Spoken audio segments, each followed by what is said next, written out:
नमस्कार दोस्तों, आप सुन रहे हैं रेडियो न्यूज़। देश और दुनिया की ताज़ा तरीन खबरें तेज रफ्तार में बिना रुके। आज की बड़ी हलचल। क्या दुनिया का सबसे ताकतवर मुल्क अमेरिका अब भीतर से खोखला हो गया है? हैं, लेकिन जब जंग छिड़ती है और कमान गलत हाथों में हो तो शेर यानी सेना के भी बड़े ऑफिसर साथ छोड़ देते हैं। आज अमेरिका से जो खबरें आ रही है वो किसी भूकंप से कम नहीं है। नेवी सेक्रेटरी जॉन फेलन ने अचानक इस्तीफा क्यों दे दिया? क्यों 70 से ज़्यादा सीनियर आर्मी अफसर पेंटागन छोड़कर भाग रहे हैं? उधर 7 समंदर पार ईरान ने अरब सागर में वो जाल बिछा दिया है जिससे ट्रंप की पूरी नौसेना कांप रही है। आज हम उस आयल गेम का पर्दाफाश करेंगे जिसने ट्रंप को अपनी ही सेना के सामने बेनकाब कर दिया है। अगले 5 मिनट हमारे साथ बने रहिए क्योंकि ये सच आपको कोई नहीं बताएगा।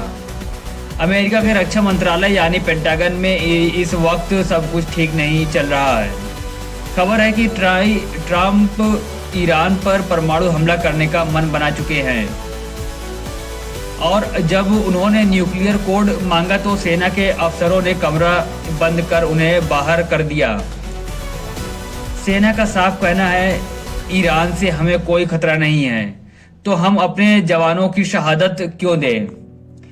इसी खींचातान में बीच नेवी सेक्रेटरी जॉन फेलन का इस्तीफा हो गया है।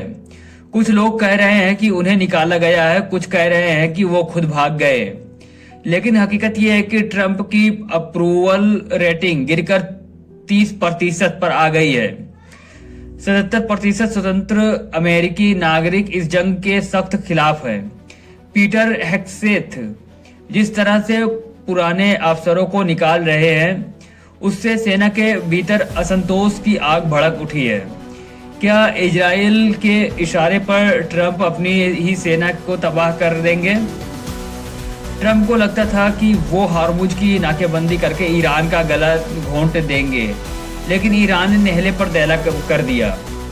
सैटेलाइट तस्वीरों ने खुलासा किया कि ईरान की 40 से ज़्यादा स्पीड बोटें अब अरब सागर में न्यू माइनिंग ऑपरेशन पर निकल चुकी हैं।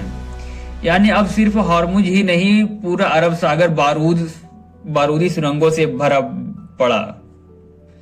पेंटागन ने खुद अपनी संसद को बताया कि अगर आज जंग रुक भी जाए तो ईरान की इन बारूदी सुरंगों को साफ करने में अमेरिका को 6 महीने लगेंगे। ट्रंप की जुबान से शेयर मार्केट भले ही ऊपर नीचे हो रहा हो, लेकिन ईरान ने $50 करोड़ का तेल 25 बड़े जहाजों के जरिए अमेरिकी बैरिकेड तोड़कर दुनिया भर में पहुंचा दिया है। इसमें से एक जहाज भारत के गुजरात भी आ रहा था, जिससे ईरान ने अपनी शर्तों पर आगे बढ़ाया। क्या ट्रंप की नाकेबंदी सिर्फ कागजी शेर बनकर रह गई है? ये सारा झगड़ा लोकतंत्र या महिलाओं की आज़ादी के लिए नहीं, बल्कि शुद्ध रूप से तेल और गैस के लिए है। ट्रंप कहते हैं कि वो चीन को तेल नहीं खरीदने देंगे, लेकिन हकीकत ये है कि चीन के पास दुनिया का सबसे बड़ा ऑयल स्टोरेज है, 1397 मिलियन बैरल, जबकि भारत के पास सिर्फ 21 मिलियन बैरल बचा है। जर्मनी की एयरलाइंस लुफ्थांसा ने 20,000 फ्लाइट्स कैंसिल कर दी है ताकि फ्यूल बचाया जा सके। यूरोप और एशिया इस वक्त फर्टिलाइजर की कमी से जूझ रहे हैं क्योंकि जंग लंबी खींच रही है। ईरान जानता है कि उसके पास तुरुप का इक्का है।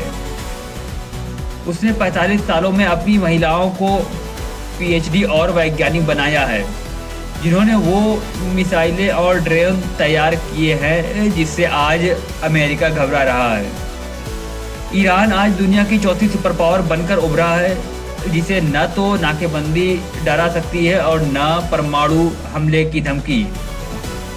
निष्कर्ष बहुत सीधा है दोस्तों, ईरान ने अपनी जीत पर विज्ञान के दम पर अमेरिका को घुटने पर ला दिया है। ट्रंप अब अपनी ही सेना और जनता के बीच अलग थलग पड़ गए हैं। अगर ये जंग और खींची तो न सिर्फ पेट्रोल डीजल बल्कि अनाज के लिए भी दुनिया तरसेगी। जो लोग युद्ध की दुआ मांग रहे हैं उन्हें ये समझना होगा कि इसकी आंच उनके अपने घर तक भी पहुंच सकती है।